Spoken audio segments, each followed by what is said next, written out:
Evet, Pompei'deyiz. Bugün çok derin bir tarih var aslında burada. 24 Ağustos 79'da burası hakkındaki hikayeyi zaten biliyorsunuz.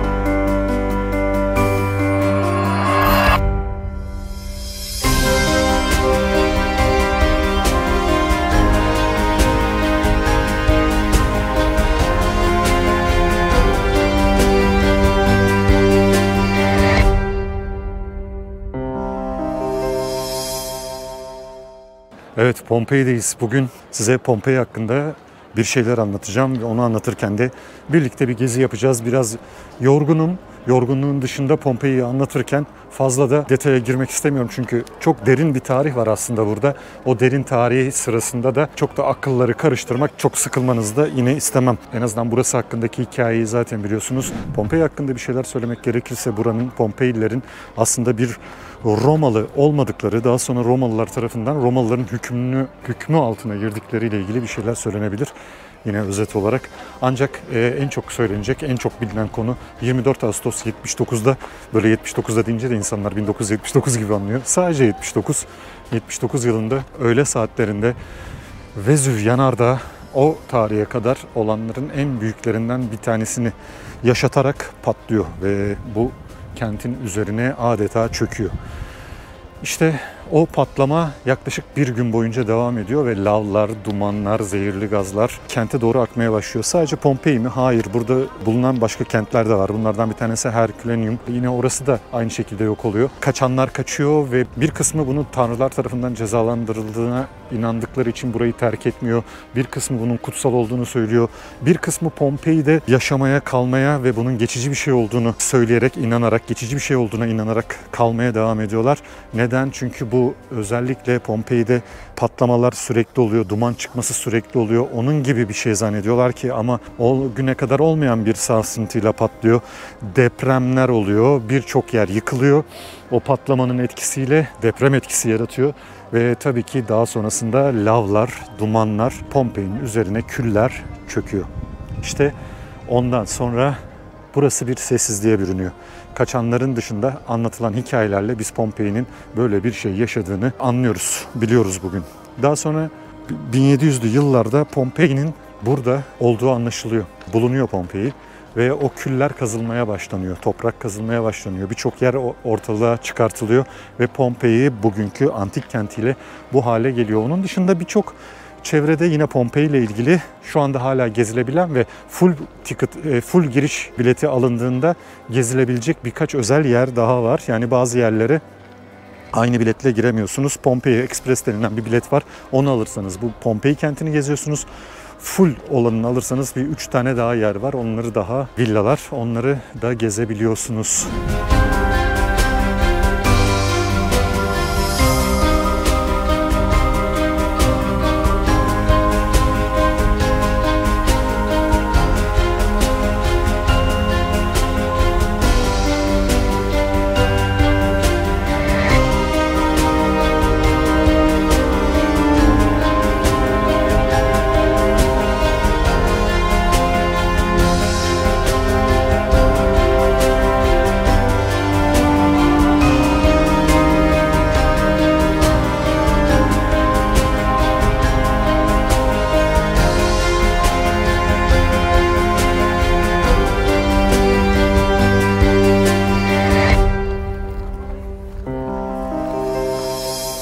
Pompei'de 18. yüzyılda kazılarla ortaya çıkan eserlerden bir tanesi de Büyük Tiyatro. Şehre şu andaki en azından biletli giriş kapısından girdikten sonra önce Küçük Tiyatro, daha sonrasında da bu Büyük Tiyatro'yla karşılaşıyorsunuz.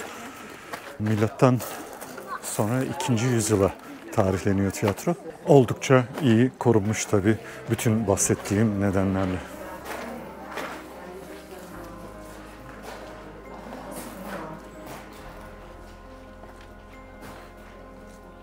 Büyük tiyatro olarak, şu anda büyük tiyatro olarak isimlendirilen ve M.Ö. 2. yüzyıla, 2 ile 4. yüzyıllar arasına tarihlenen müthiş bir eser.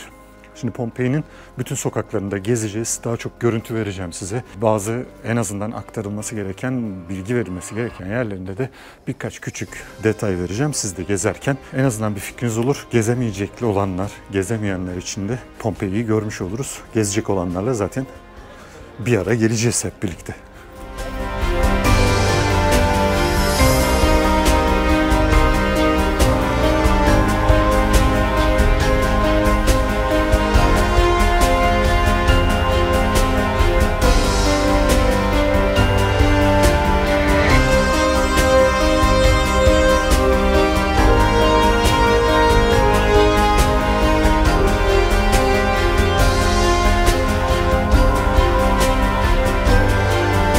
Pompei'de çok fazla ara sokak var. Onun dışında da bu şekilde ana caddeler bulunuyor.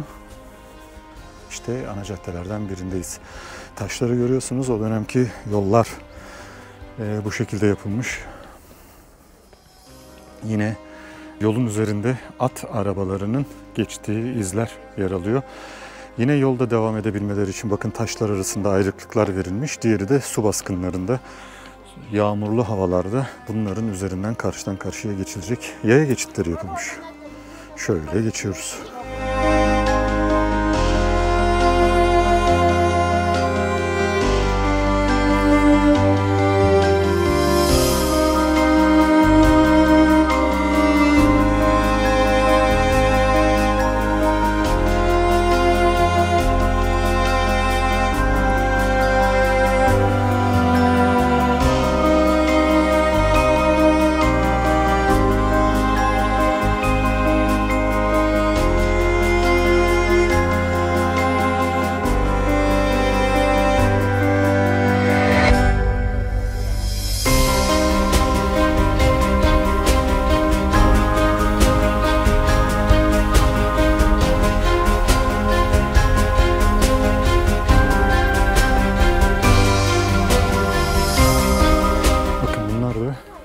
Döneminin fast food restoranları. Yolun üzerinde yemek yenecek ve dışarıya büfe şeklinde yemekler pişiren dükkanlar.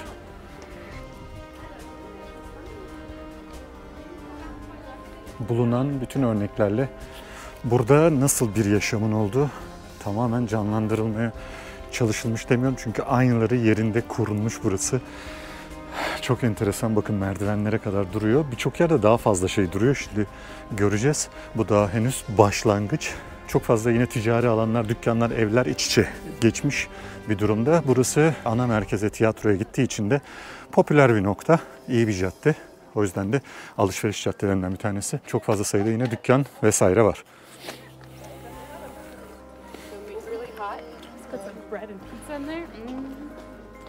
Bakın bir fırın. Burası bir restoranın fırını. Restoranın diğer köşeleri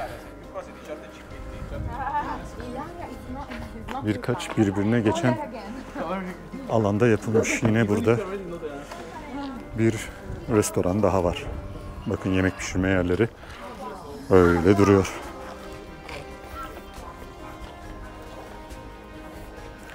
Buralarda kim bilir kimler yemekler yediler, yemekler pişirdiler değil mi? Köşe dükkan. Pahalı olsa gerek. Köşe bir dükkan. Mermerleri görüyorsunuz. Döneminin. Yine içeride dükkanın bir parçası olarak kullanılan, depoydu, başka amaçlarla kullanılan bir bölümü var. Dışarıya başka bir penceresi yok oranın. Bu köşe dükkan iyi bir dükkan yani. 2 bölümden oluşuyor. Devam ediyoruz. Çok etkileyici gerçekten. Bakın tezgahlar.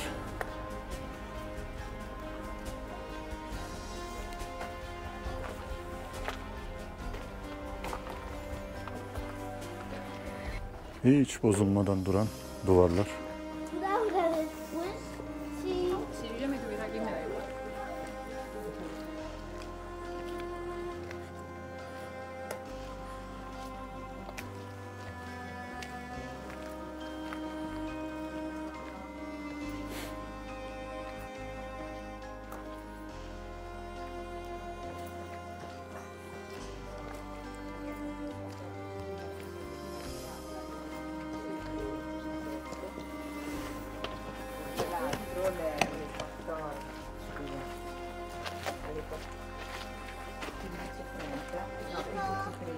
Yine bir dükkan, bir restoran.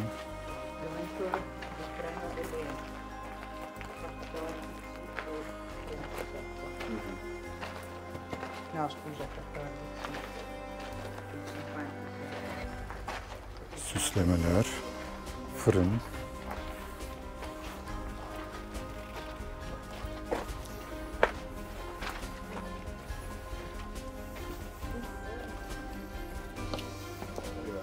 Ve bu da caddenin diğer tarafına çıkış. Çok iyi. Pompei bugün günümüzde aslında Romalıların nasıl yaşadıklarıyla ilgili bilgilerimizin çok iyi hale gelmesini sağlamış. Öyle bir hale gelmiş ki onlar nasıl yaşıyorlardı, günlük hayatlarında neler vardı, neler kullanıyorlardı, evleri nasıldı, evlerin işleri nasıldı, zenginler nasıl bir hayat sürüyordu, fakirler nasıl bir hayat sürüyordu, başka meşgaleleri neydi vesaire. Buradan o kadar fazla şey çıkartılmış ki 1700'lü yıllardan sonra şimdi gezerken biraz daha kaçırdığımız çevrede bazı yerleri görelim. Burası Sriki, nasıl okunuyorsa artık Srici evi. Bir evin girişi, avlusu. Gördüğünüz gibi havuzu var. Çevresinde çeşitli odalar. Bunlar çeşitli amaçlar için kullanılıyor. Kimi yerde bazen dinlenme, kimi yerde misafir karşılama, kimi yerde hizmetlilerin kaldığı yerler vesaire şeklinde. Evin üst katı, çatısı tamamen gitmiş. Ama zenginlerden birinin evi.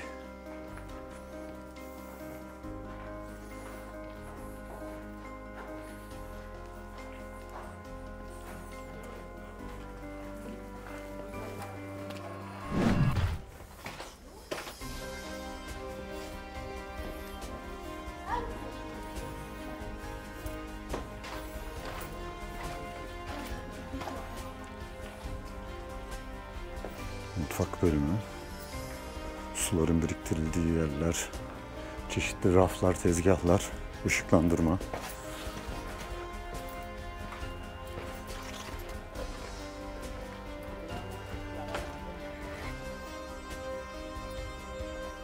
Çok daha fazlası var tabii. Bunların bu şekilde çıkartılıp bu hale getirilmesiyle ilgili de bir çalışmayla getiriliyor. Ve burada hayatını kaybedenlerin ne şekilde en azından o andaki halleriyle ilgili bazı bize detaylar veriyor. Bir Roma evinde insanların hayatlarına geçirdiği bir yerde zaman geçiriyoruz. Burada bulunan bir bronz isimlikle buranın ismi anlaşılmış, kime ait olduğu anlaşılmış. O da şöyle bir şeymiş, şimdi müzede sergileniyor. Yine İsa'dan önce 1. ve 2. yüzyıllara tarihleniyor.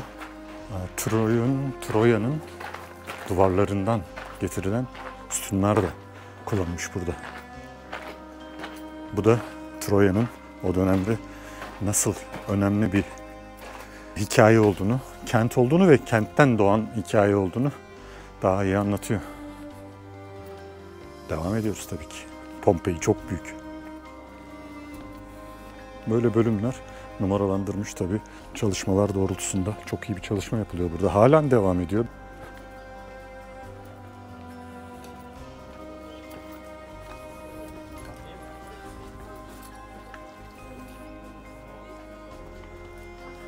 Böyle yollarda çeşitli taşları görüyorsunuz. Çok sayıda.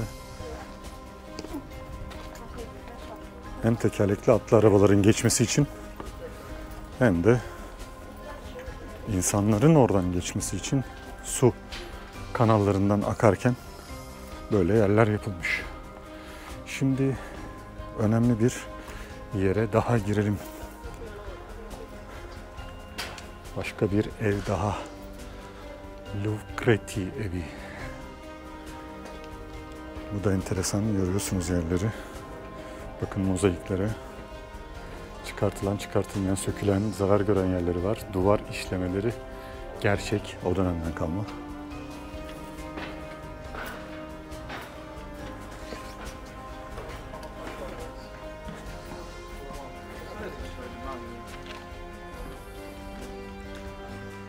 Bu da önemli evlerden bir tanesi. Marcus Lucretius'un evi.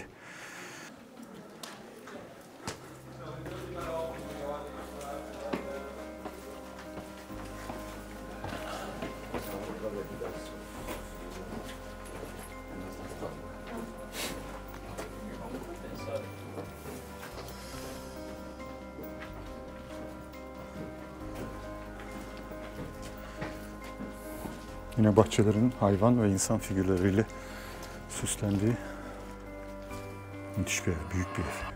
Kocaman. Malikane.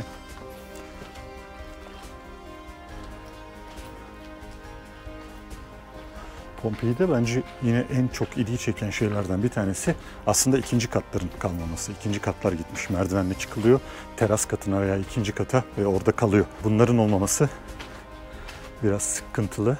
Claudi Vari'nin evi burası da. Yine bunlar isim olarak bilinen evler. Burada herhangi bir daha çalışma ya da buluntular çok iyi şekilde ele ulaşmamış ya da çalışmalar yapılmamış. Bazılarında bir şey bulunmamış değil, sadece öncelikli olarak kazıları başlanan yerler daha ortaya çıkartılmış durumda. Ama Pompei hakkında o kadar çok şey anlatılıyor ki, özellikle burası hakkında daha 3'ünün çıkartılması gerektiği ile ilgili belki abartı bir sayı, oran. Ama 3'ünün daha çıkartılmadığı, özellikle detayların hiç çıkartılmadığı neredeyse söyleniyor. Bir dolu detay elde olmasına rağmen. Devam ediyoruz. Yine evler, dükkanlar. Bazılarının ne amaçlı olduğu hiç belli olmayan, bazılarının da amacının tamamen belli olduğu yapılar var. Ama zaten çarşıların üstlerindeki binalar, yani altında dükkan olup üstünde yaşanılan yerler veya arka odalarına açılan yerlerde insanların yaşadığı veya bazı yine çalışanların oralarda bırakıldığı bilinen hikayeler arasında yer alıyor. Şimdi birkaç daha içinde detay olan eve doğru gidiyoruz.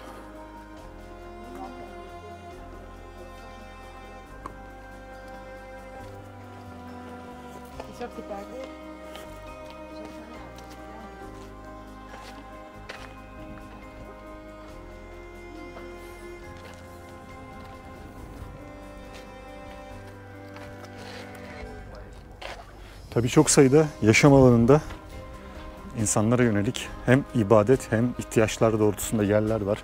İşte bir takım sunaklar, bir takım tanrılara adanmış tanrıların heykelinin olduğu yerler. Onun dışında bir dolu çeşmeydi, süstü vesaire heykeller. Bu yol üzerindeyim. Sütunlar. Ama elde olanlar bunlar. Bakın daha aslında hani bahçede hiçbir şey kazanılmamış ama işte ortaya çıkartılan belli yerler var. Bir de mozaiklerin üstleri örtülmüş. Bu da Vesonio Primo'nun eviydi. Hemen karşıda Caecili Ipsindi. Doğru mu okuyorum? Cecilio Giocondi. Latincesi oydu.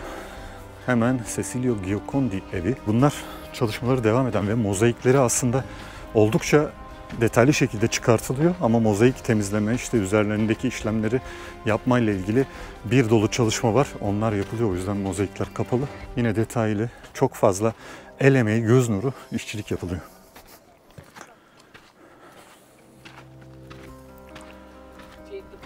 Pompei'yi gezerken yorulacaksınız. Sürekli yürümeniz gerekiyor.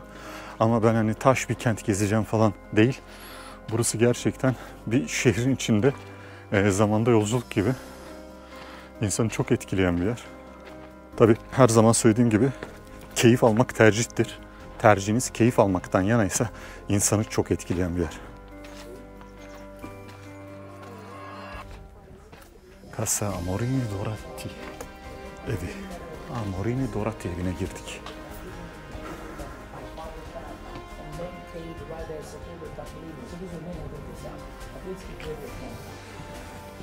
Bakın detaylara.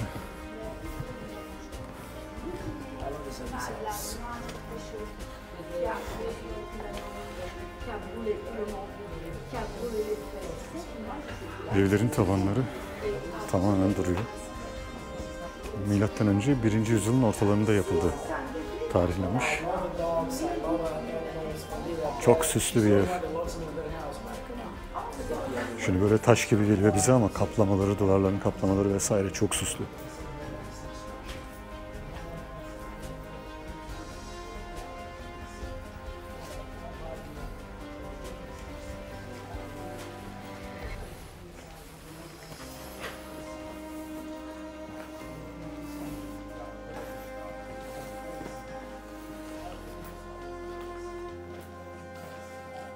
Bakar mısınız?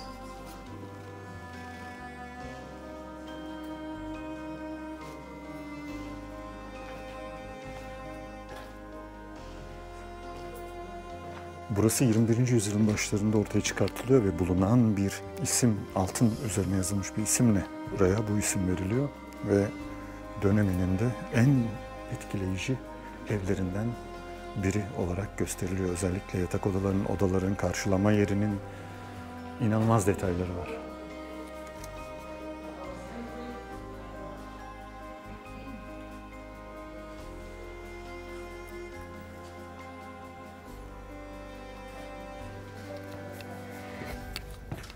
Romalıların inançlarına göre dizayn edilmiş birçok detay içeriyor. Şimdi size anlatıp canınızı sıkmak istemiyorum. Evden çıkalım, devam edelim.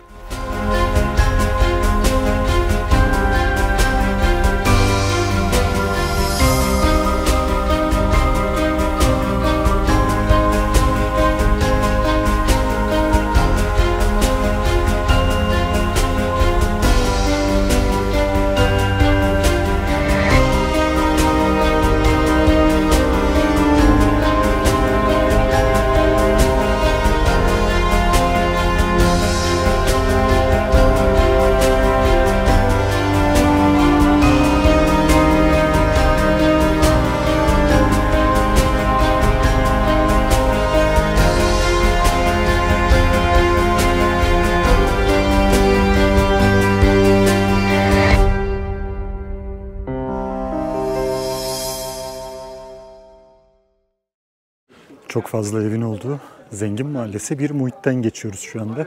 Çok fazla güzel ev var gerçekten. Birçoğu açık ve onarımdan geçmiş. Böyle yukarıya çıkıp Pompei'yi yukarıdan görme imkanınız da yine Torre di Mercurio'da, Mercurio Kulesi'nde var.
Taraftan yürüyorum şimdi.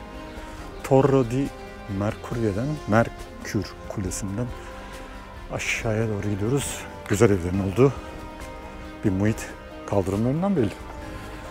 Gerçekten hepsi büyük, güzel, birbirine çok benzeyen evler. Zaten Roma evlerinin mimarisini yine canınızı sıkmamak için anlatmayayım ama belli bir yapısı var, özgün bir yapısı var. Birçoğu aynı bu özgün yapıyı korumuş. Tabii ne kadar zengin olursanız olun işte bu tip doğa olayları burada birçok şeyi silip süpürmüş. Onun dışında üstünü kaplamış, korunarak da bugüne gelmesini sağlamış ama yıkılanlar, onların altında kalanlar, boğularak hayatlarını kaybedenler, buradan kaçanlar, enkaz altında kalanlar çok ciddi acılar çekilmiş tabii.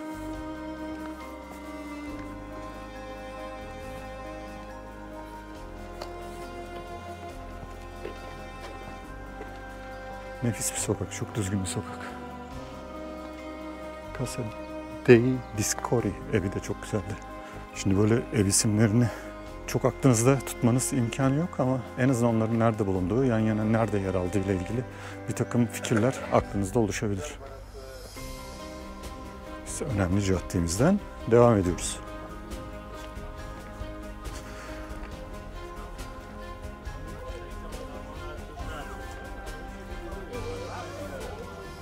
Buradan devam ederken ben size küçük bazı şeylerden bahsedeyim. Şimdi Pompei'de aslında çok sinematik bir video çekilebilir. Harika görüntülerle, harika açılardan nefis hikayeler anlatılabilir. Ama ben burayı birlikte tur yapıyormuşçasına yürüyerek sizlerle gezmeyi tercih ettim. Bir dahakine belki o şekilde bir Pompei videosu da yaparız. Gelmediğimiz yerdeyim. Bu kaçıncı gelişim bilmiyorum ama ona 10 kez geldim, en az 10-15 kez geldim buraya. Bilmiyorum ya, sayısını inanın bilmiyorum. Bazı geldiklerimde buraya giriyoruz, bazen programlarda yer almıyor. Bazen ekstra olarak geldiğimiz oluyor, özel geldiğimiz oluyor. Böyle çeşitli çok fazla sayıda geldiğim için de bir şey söyleyemiyorum ama şu anda hani böyle gezmek çok daha keyifli. Başka zaman daha teçhizatlı gelip bu işleri yaparız. Yine restoranların olduğu, büfelerin olduğu, mağazaların olduğu yere geldik. Bu başka bir cadde tabii. Şimdi Terme Caddesi'nin kestiği yolda onlara da bir bakalım.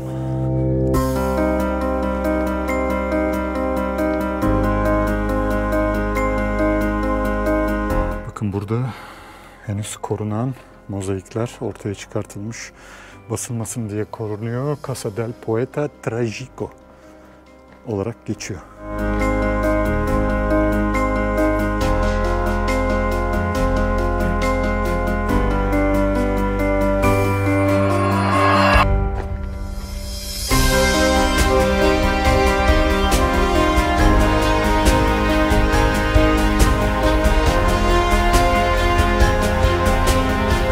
Evet, Pompei'nin forumuna geldik. Forum her Roma kentinde, Grek kentinde, Yunan kentinde olduğu gibi benzer amaçlarla kurulan yer. Ana meydanı diyelim hadi bugünkü deyimle, şehrin ana meydanı.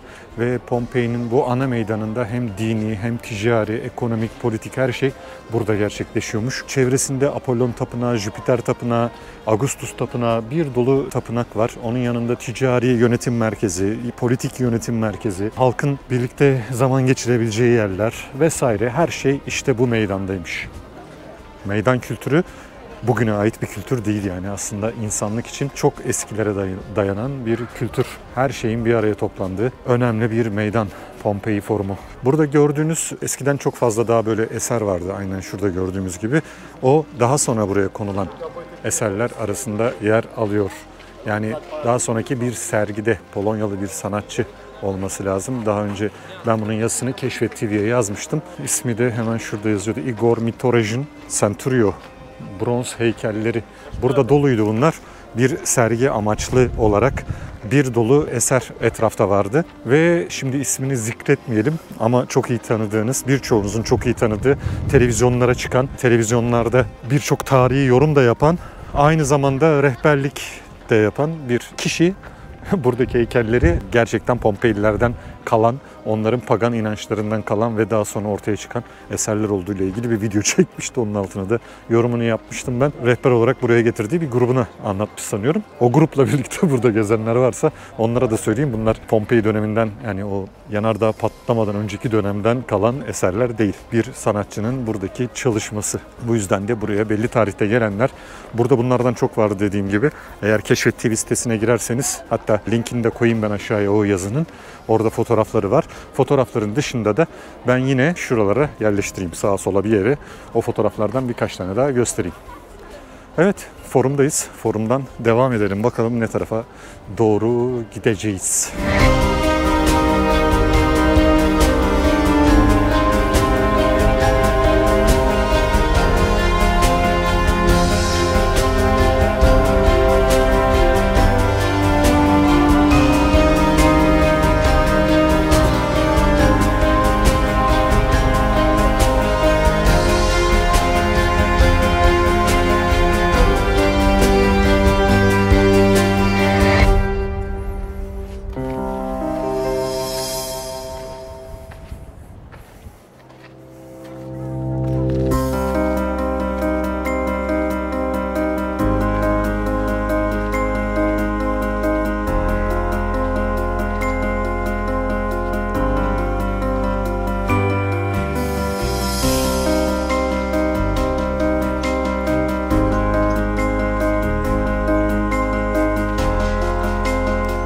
Tapınağın ayağa kaldırılma ile ilgili bir çalışması yok aslında burada. Kalanlar tamamen bu şekilde yıkıntılar vesaire.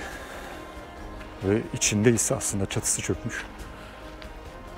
Ve bu sütunların özellikle o dönemki verdiği ihtişamı hayal etmek bile enteresan.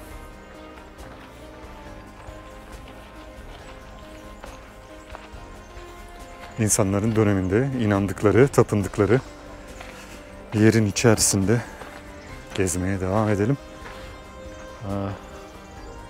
Neyse bununla ilgili yorumlar yapmayayım ben. Evet, şehrin basilikasının içinde geziyoruz. Dini merkezler dediğim gibi Pompei için, bütün antik kentler için ya da şimdiki dönemde kendi kentlerimiz için de çok önemli. Yine en büyük yapılar, en görkemli yapılar onlar.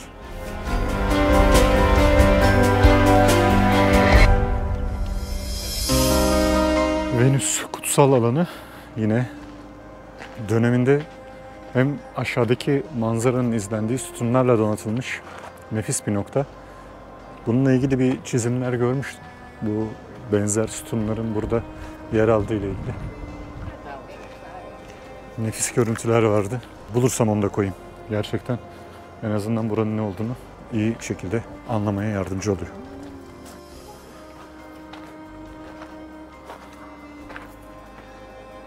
Ve burası da Apollon Tapınağı.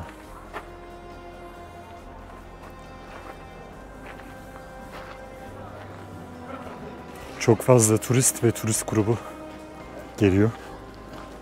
Doğal olarak. Zaten Napoli'ye gelip de buraya gelmedim diyen varsa da artık onunla da ilişkimizi keselim yani. Bazen şeylerimiz var ya, bizim şöyle huylarımız var işte. Ben taştan hoşlanmıyorum. İşte tapınak sevmiyorum. Kiliseleri görmek istemiyorum. Müzelerden hoşlanmıyorum. Eleştiri yapacağım. Bunlardan herhangi birine ücretsiz olarak girme şansı olduğunda ilk koşanlar da o arkadaşlar oluyor. Böyle de bir enteresanlık söz konusu. Gruplar birbirlerini alkışlıyorlar. Bu arada gelen alkış sesi ne derseniz bana değil yani, beni alkışlamıyorlar. Güzel bir konuşma yaptım, beni alkışlıyorlar zannettim hani. Onun gibi oldu. Burada ayrıca buraya geldiğinizde kendiniz gelirseniz çok iyi çalışmalısınız burayı. Şimdi ben hani bilerek dolaşıyorum bazı yerleri. Yoksa böyle sokaklarda, sokakların arasında bazı evlerin içine girip ne kadar güzelmiş falan deyip çıkarsınız. O kadar fazla detay var ki, çok da güzel anlatılacak hikayeler var.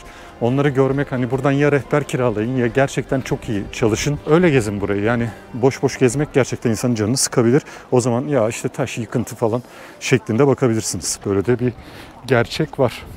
Foruma bir daha bakalım mı şöyle?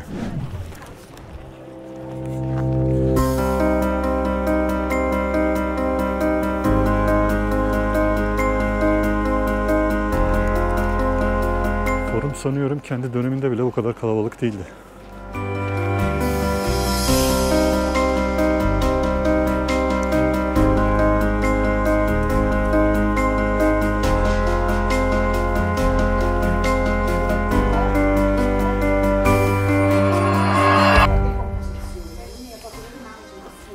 Bakın burnunu kapatıyor, ağzını kapatıyor ve bu şekilde kalmış. Çömelmiş bir köşede ve bu şekilde hayatını kaybetmiş. Ya hastaydı ya uyuyarak öldü bu arkadaş. Bu da kıvranmış sanıyorum.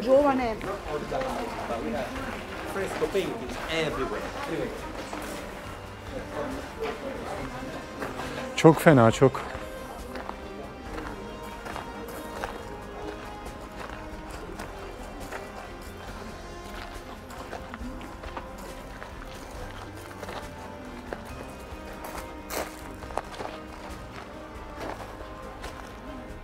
Burası forumun hemen yanında yer alan Macellum ismi verilen aslında kapalı bir çarşı.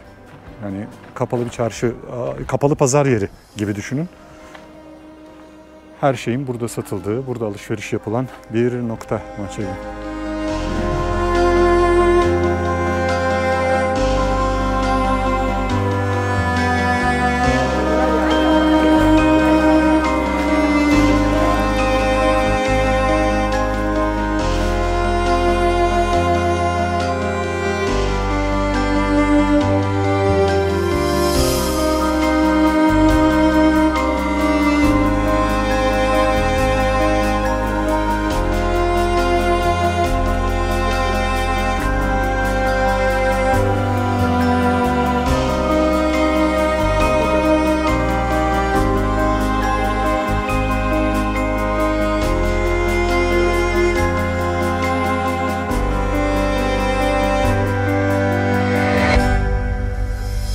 Gezmeye devam ediyoruz.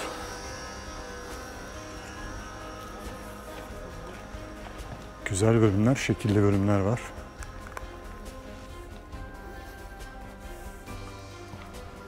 Sokaklar birbirine o kadar benziyor ki burada gezerken inanılmaz şaşırtıcı. Şaşırabilirsiniz. Labirent gibi kaybolma şansınız da var.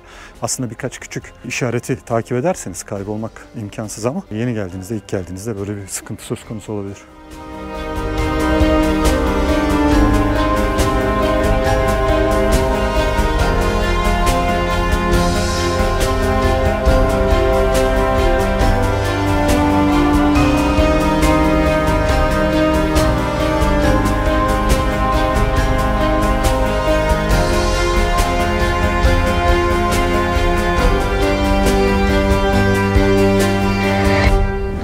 Şimdi Pompei'nin en çok ziyaret edilen noktalarından bir tanesine gireceğiz. Yani Pompei'nin kendisi zaten çok ziyaret ediliyor ama buraya gelen neredeyse herkes bir de buraya giriş yapıyor. Dışarıda Pompei'yi gezerken gezilebilecek birkaç yer daha var. Birbirinden de uzak onlar. Şimdi onlardan bir tanesini de gezeceğiz. Pompei'nin içerisinde Taverna Hedones'in yanından geçiyoruz. Burası da Casa del Oro Ferito olarak geçiyor. Evet. Sokağın şu tarafından geleceğiz herhalde. Bu taraf çünkü kapalı gözüküyor. Evet, şuradan döneceğiz. Bunlar yine restoranlar. Buralarda yemeklerin verildiği yerler. Bir ev daha. Burası da Blandi eviymiş. Böyle insanların özellikle savaş temalı veya meslekleriyle ilgili temalı veya o dönemki yönetimle ilgili temalı süslemeleri var evlerin etrafında.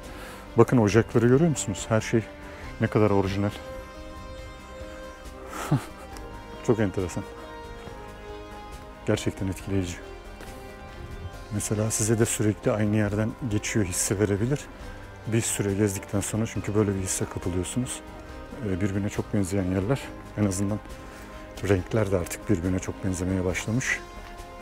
Felaketten sonra. Pompei'de sanıyorum rehberli turla 2 saat çok yeterli olur. Onun dışında yalnız geliyorsanız ve tamamını göreyim derseniz, normal rutu da izlemeyip arada kaybolduğunuzu düşünürsek, dinleneceğinizi düşünürsek, bir disiplinle gezmediğinizi düşünürsek neredeyse tam gününüz gider geliş gidişle birlikte Napoli'den. Ona göre zaman ayırın mutlaka.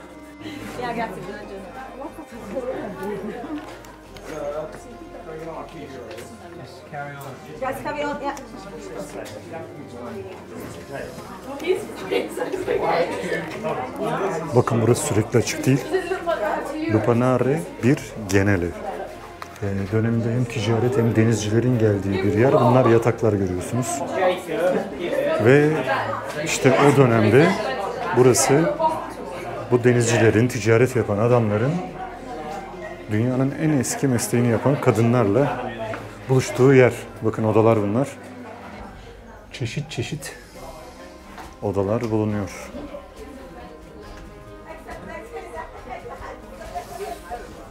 Ve detayların arasında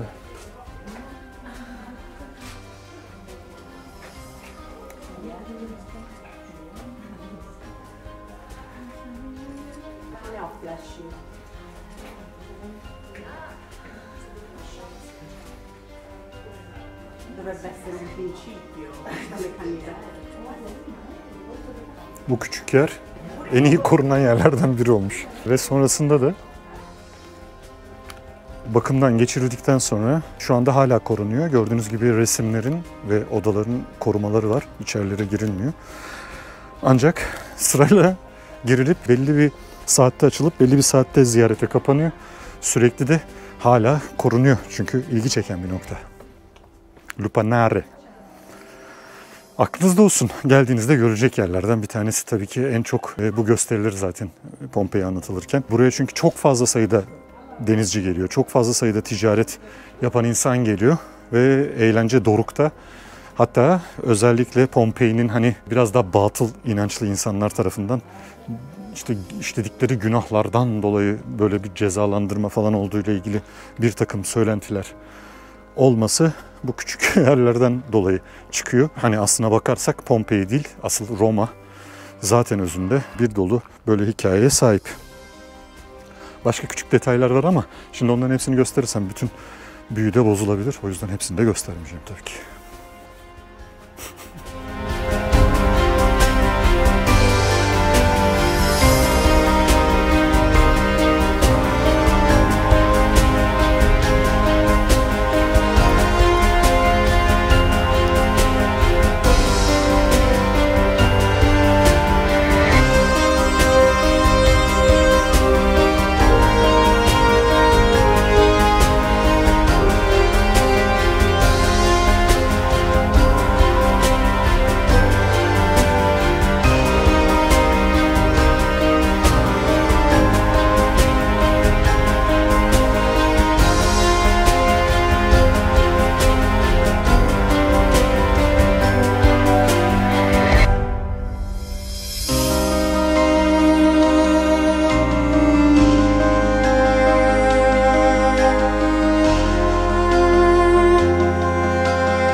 Ve Pompei'ye gelen herkesin gördüğü işte bu yazı ve o yazının yer aldığı Casa del Fauno evinde küçük heykelcik. Şimdi onu da göstereceğim size.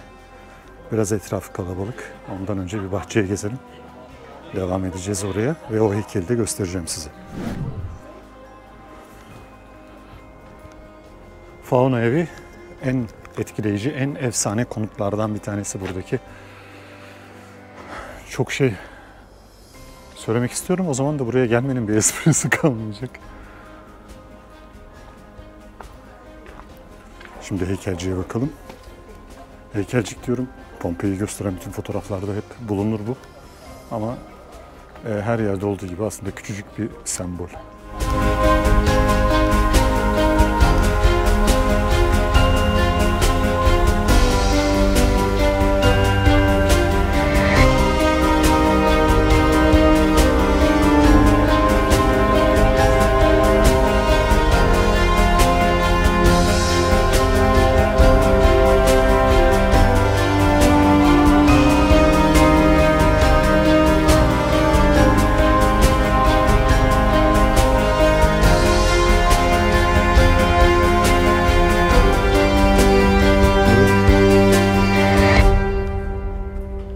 Yine Türklerde tabii burada. 3000 metrekareymiş bu ev. Böyle renkli nefis bir girişi var. Oradaki yazısı da yine buranın sembollerinden.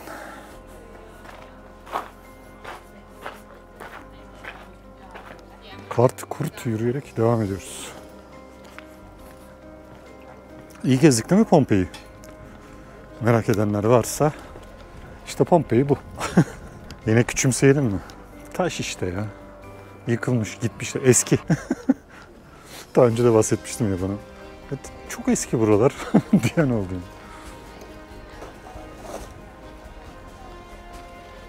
Aslında hani genel olarak bakıldığında tabii eski.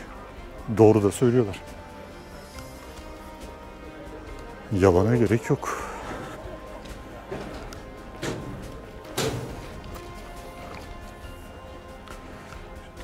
Şöyle birkaç bölüm daha gezelim. Bakın yine burada bir dolu ev ve tezgahlar, dükkanlar. Bakın evlerin ikinci katlarına çıkış var ama sonra ikinci kat yok. Tamamen yok olmuş.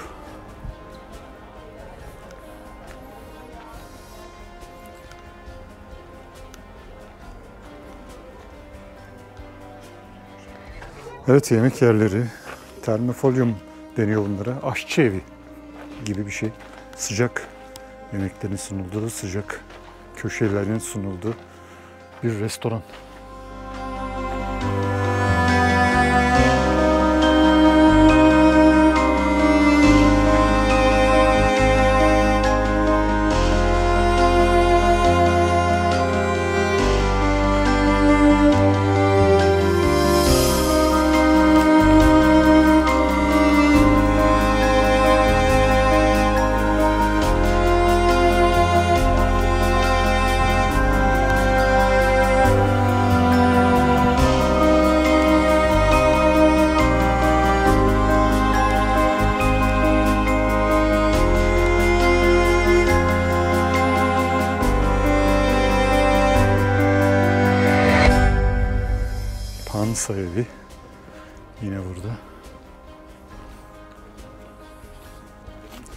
Devasa boyutta konutlar varmış. Çok da süslüler. Terme Caddesi'nde mezarlığın olduğu tarafa doğru geldik. Gerçi sonrasında bütün kent koca bir mezarlık olmuş. Nekropole de buradan gidiliyor. Mezarlığa yine birkaç bölüm daha orada yer alıyor. Oraya kadar devam etmeyeceğim ben. Şimdi enteresan yerlerden yürümeye devam edelim. Ve Termesi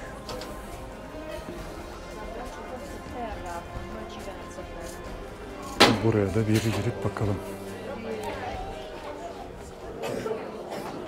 Sizi madem bu kadar getirdik, Terme'ye de sokalım.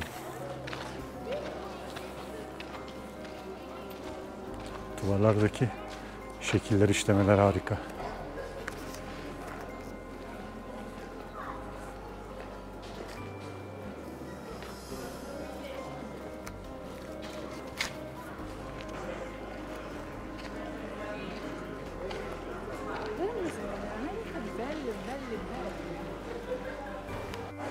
Terme Stabian hamamları bilinen en eski Roma hamamları arasında yer alıyor.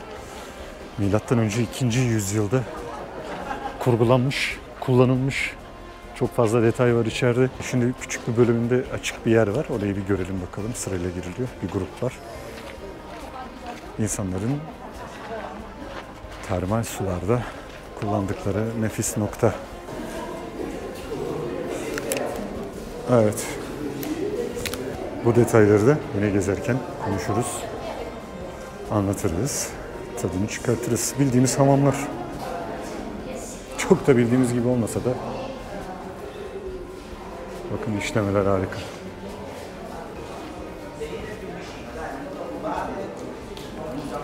Bunlar ısıtmalar, hamamı ısıtan sıcak su kanalları. Romalıların hamam ısıtma konusundaki çalışmaları birçok yerde böyle sergileniyor. Lübnan'da, Beyrut'ta da bunu görebilirsiniz.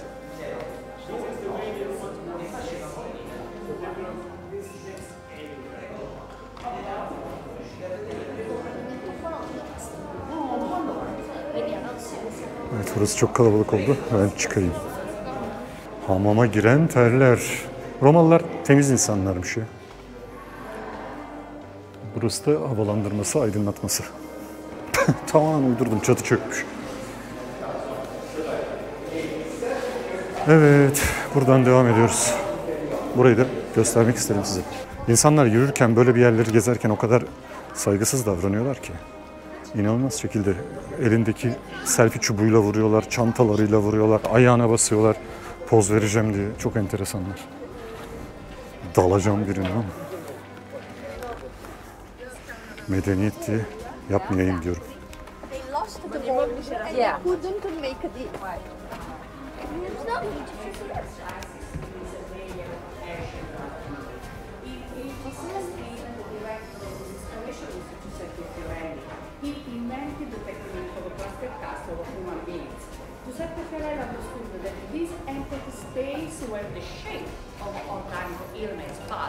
Kendini koruyan dumandan, yanardağın patladığındaki zehirli gazlardan bir kişinin daha o anki halini gördük.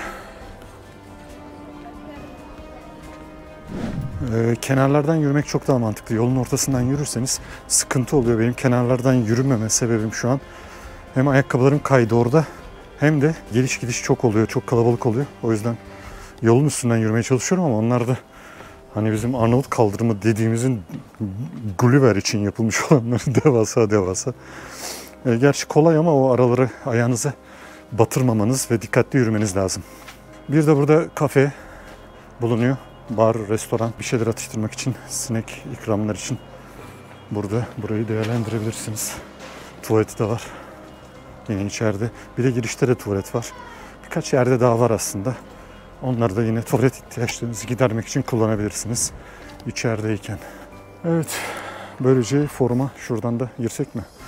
Tapınaktan geçmek ayıp olmaz herhalde. Tarihi. karakterleri en azından. Foruma geçip oradan devam edelim biz, evet.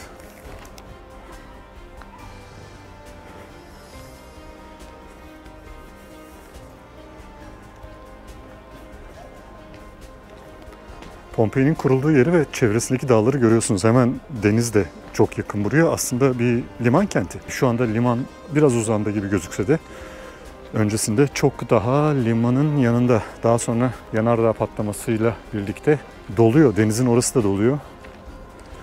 Ve suyun çekilmesi, bir takım yine dolgu çalışmaları vesaire neticesinde bir bölümü içeride kalıyor artık Pompei'nin. Bizde olan birçok kent gibi, birçok antik kent gibi. Şimdi şurada birkaç kelam edelim Pompei hakkında. Pompei böyle bir yer. Napoli'ye gelmişken Pompei'ye gelmemek yani olacak iş değil. Affetmiyorum öyle yapanlar var sonları. Napoli'ye gelmişken mutlaka Pompei'yi görün. Pompei bir insanlık hatırası ve burada yaşananlar, buradaki hikayeler dilden dile anlatılıp efsane haline gelmiş ve Pompei'nin aslında belirli bir dönemde unutulduğu bile söyleniyor. Yani Pompei'de evet bir şeyler oldu. 79'dan 1700'lü yıllara kadar 1500 sene boyunca çok fazla kimsenin aklına gelmemiş. Sadece hikayeler anlatılmış, masal seviyesinde hikayeler anlatılmış, masal olmuşlar. Ve daha sonrasında burası ortaya çıkartılmış. Öylesine korunmuş ki burası o küller vasıtasıyla. Sadece belirli dönemlerde Orta Çağ döneminde buraya hırsızların kazılar yaptığı tespit edilmiş. Oralarda götürülen yine bazı şeyler götürülmüş ama hani bütün kentin zaten kazılması o dönemki imkanlarla çok zor. Hırsızlar tarafından kazılması çok zor. Ve Pompei burada olduğu bilinmesine rağmen unutulup bu halde beklemiş. Ne zaman ki gerçek anlamda bunu insanlığa kazandırmak isteyen kişilerin işi ele almasıyla birlikte. Napoli Krallığı'na vesaireye kadar dayanan kazı çalışmalarıyla ilgili hikayeler var. Onları anlatmayacağım size. Dediğim gibi çok da sıkmak istemiyorum ama buraya geldiğinizde buranın nasıl bir kent olduğunu, döneminde neler yaşadığını ve bugüne kadar nasıl bu şekilde kaldığına şaşıracaksınız. Şaşırıyorsunuz hatta. Çok değerli eşyalar bulunuyor. Onların büyük bir bölümü müzelere kaldırılıyor. Müzelere kaldırılanın dışında depolarda bulunan yine çok fazla müzeye kaldırılmaya değer bulunmayan ama aslında çok büyük tarihi miraslar olan çünkü çok fazla var. Birçok eser yine müzelerde gezilebiliyor. Bunun yanında insanların o dönemki halleriyle taş kesilmiş. İşte Pompei'de yanardağ patladıktan sonra taş olmuş insanlar görüntüleri vardır. Bunlar da insan değiller aslında. Yani insanlar o şekilde taş olmamışlar. Tabii ki insanların o anki şekillerini yansıtıyor. Peki bunlara nasıl ulaşmışlar? Özet olarak aslında tam olarak işlem bu değil ama ben size hani aklınızda oluşsun diye anlatacağım. Böyle yerler bulunuyor. Orada kişilerin olduğu tespit ediliyor. Onun içerisinde işte o küllerin içerisinde çürüyen insan bedeninden kalan kemikler vesaireye ulaşıldığında şekil bozulmadan içerisine alçı benzeri bir oluşum bir vasıtayla serum gibi bir şeyle, hortum gibi bir şeyle içerisine alçı gibi bir şey dökülüyor.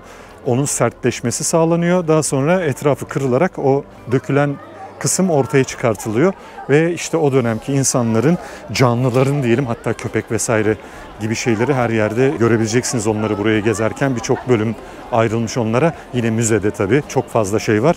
Hatta bazılarına MR çektirildi. Bazı belgesellerde izlemişsinizdir. O MR'larda içinde kemik artıkları vesairelerin bulunduğu gibi konularda ortaya çıktı. Yani aslında taşlaşmıştan çok çünkü onun taşlaşmayla ilgili kısmındaki bilimsel bölümüyle ilgili çok detay veremiyorum.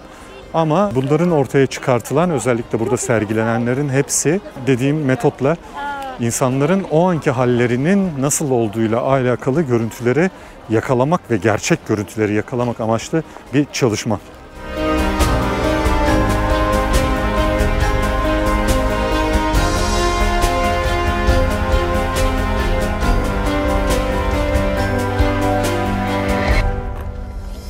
Ben Pompei'den yavaş yavaş ayrılacağım. İnsanlar akın akın gelmeye devam ediyor. Böyle tabelaları takip ederek yine buraları gezmeniz de mümkün.